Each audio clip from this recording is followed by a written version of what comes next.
வணக்கம் மக்களே, சற்று முன் வெளியான முக்கியமான அறிவிப்பு.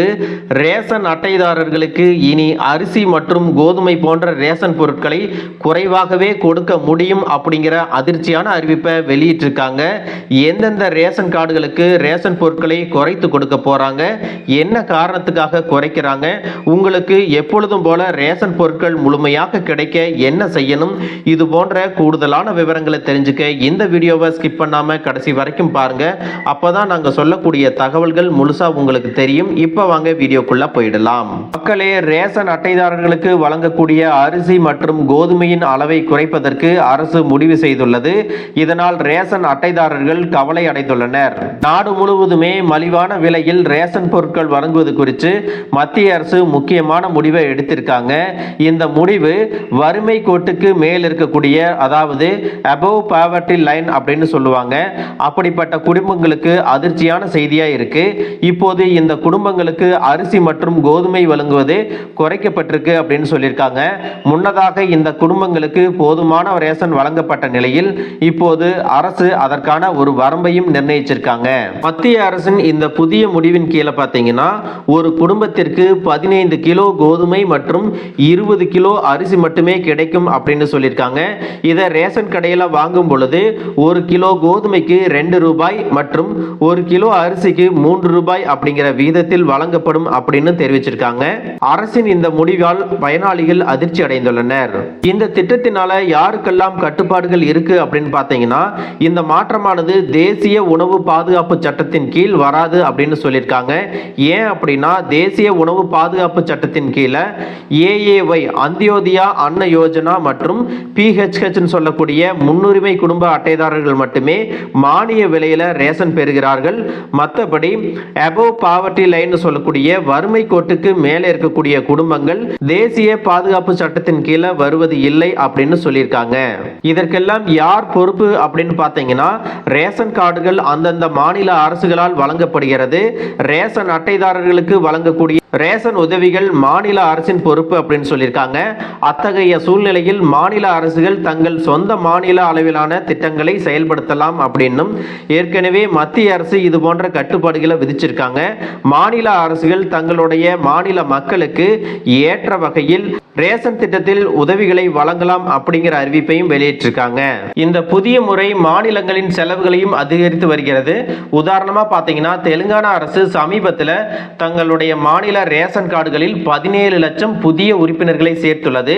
இது ஒவ்வொரு மாதமும் சுமார் 6952 டன் அரிசியின் கூடுதல் சுமையை மாநில அரசின் மீது ஏற்படுத்தியுள்ளது. ஏன் அப்படின்னா, இந்த உறுப்பினர்கள் தேசிய உணவு பாதுகாப்பு சட்டத்தின் கீழே வர்றதில்லை. அபவ் பாவர்ட்டி லைன் சொல்லக்கூடிய குடும்பங்களுக்கு ரேஷன் வழங்கும் பொறுப்பு முழுமையாக அந்த மாநில அரசு மேல விழுந்திருக்கு. இப்படி இருக்கக்கூடிய சூழ்நிலையில ரேஷன் அட்டைதாரர்களிடம் இப்பொழுது ஒரு பெரிய கேள்வியும் இருக்கு. அதாவது அபவ் பாவர்ட்டி லைன் சொல்லக்கூடிய அட்டைதாரர்கள் எப்படி எவ்வளவு ரேஷன் பொருட்களை பெறுவாங்க அப்படின்னு பார்த்தீங்கன்னா, இதற்காக மாநில அரசுகள் தாங்களாகவே சில அறிவுறுத்தல்களையும் வெளியிட வேண்டும் அப்படின்னு சொல்லியிருக்காங்க. மேலும் ஒவ்வொரு மாநிலத்தின் கொள்கையும் ஒவ்வொரு மாதிரி வேறுபட்டிருக்கலாம். சில மாநிலங்கள் ரேஷன் அளவை குறைத்துள்ளன. சில மாநிலங்கள் குறிப்பிட்ட அட்டைதாரர்களுக்கு மட்டுமே முன்னுரிமை வழங்கணும் அப்படின்னு சொல்லியிருக்காங்க. இது போன்ற சூழ்நிலையில் அபவ் பாவர்ட்டி லைன் குடும்பங்கள் சமீபத்திய தகவல்களை எல்லாம் பெறுவதற்கு தங்களுடைய உள்ளூர் ரேஷன் கடை அல்லது டீலர்கள் அல்லது மாவட்ட உணவு வழங்கல் அதிகாரியை தொடர்பு கொள்ளலாம் அப்படின்ற அறிவிப்பையும் வெளியிட்டிருக்காங்க. மத்திய அரசின் இந்த அறிவிப்புகள் எல்லாம் பொருளாதார ரீதியாக மட்டுமல்லாமல் அரசியல் மற்றும் சமூக ரீதியாகவும் இந்த முடிவு முக்கியமானதாக கருதப்படுகிறது. அதிக எண்ணிக்கையிலான ABL அட்டைதாரர்கள் இருப்பதால் அவர்களின் எண்ணிக்கையில் ஏற்படும் எந்த சலுகை குறைப்பும் பொதுமக்களை நேரடியாக பாதிக்கிறது. வறுமை கோட்டிற்கு கீழே உள்ள பட்டியலில் இருந்து சற்று மேலே உள்ள ஏழைகள் மற்றும் கீழ் நடுத்தர வர்க்கத்தினர் இப்போது விலை உயர்வு பிரச்சனையை எதிர்கொள்ள வேண்டியிருக்கும் அப்படின்னு சொல்லியிருக்காங்க. அத்தகைய சூழ்நிலையில் இந்த குடும்பங்களுக்கு நிவாரணம் வழங்க அரசின் மீது அதிக அழுத்தம் இருக்கும் அப்படின்னு சொல்லியிருக்காங்க. இந்த விஷயத்துல மத்திய அரசுக்கும் மாநிலங்களுக்கும் இடையே ஒரு தெளிவான ஒருங்கிணைப்பு தேவை அப்படின்னு நிபுணர்களும் சொல்லியிருக்காங்க. தேசிய உணவு பாதுகாப்பு சட்டத்தின் கீழே சலுகைகள் குறைவாக இருக்கும் பொழுது அபவ் பாவர்ட்டி லைன் குடும்பங்களுக்கு பொறுப்பு மாநிலங்களிடமே இருக்கும் பொழுது மாநில அரசுகள் உணவு தானியங்களை மானியங்களை வழங்குவது மட்டுமல்லாமல் மற்ற செலவுகளையும் ஏற்க வேண்டும்.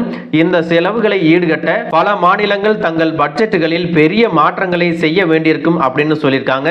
இதன் மூலமாக அரசின் மற்ற திட்டங்களும் பாதிக்கப்படலாம் அப்படிங்கிற அறிவிப்பையும் சொல்லியிருக்காங்க. வறுமை கோட்டிற்கு மேலே இருக்கக்கூடிய குடும்பங்களுக்கான இந்த ரேஷன் குறைப்பு அவர்களின் அன்றாட வாழ்க்கை முறை மற்றும் வீட்டு பட்ஜெட்டில் நேரடியான தாக்கத்தை ஏற்படுத்தும். இந்த வகுப்பினர் வறுமை கோட்டுக்கு கீழே வராதவர்கள், ஆனால் அவர்களின் வருமானம் மாதாந்திர செலவுகளை வசதியாக தாங்கும் அளவுக்கு அதிகமாக இல்லை. அரசால் வழங்கப்படும் மலிவான ரேஷன் பொருட்கள் அவங்களுக்கு சிறிது நிவாரணம் கொடுத்தது அப்படின்னு சொல்லலாம். மத்திய அரசு எந்தவித முன்னறிவிப்பும் இல்லாம ரேஷன் அளவை குறைச்சிருக்கிறதுனால அதனுடைய முதல் தாக்கம் இவங்களுக்கு தான் இருக்கும் அப்படின்னு சொல்லியிருக்காங்க. ஒவ்வொரு மாதமும் பெறக்கூடிய அரிசி மற்றும் கோதுமையின் அளவு குறைக்கப்பட்டதுனால அவற்றின் விலை மிக அதிகமாக இருக்கும். மக்களே, மத்திய அரசின் இந்த திட்டத்தை பத்தி நீங்க என்ன நினைக்கிறீங்க அப்படிங்கறத கமெண்ட் பாக்ஸ்ல சொல்லிட்டு போங்க. மேலும் இது போன்ற அரசு அறிவிக்கிற அனைத்து உண்மை அப்டேட்டுகளையும் தெரிஞ்சுக்க நம்ம சேனலை சப்ஸ்கிரைப் பண்ணுங்க. வீடியோ பிடிச்சிருந்தா ஒரு லைக் பட்டனையும் தட்டி விட்டுருங்க. தேங்க்யூ ஃபார் வாட்சிங்.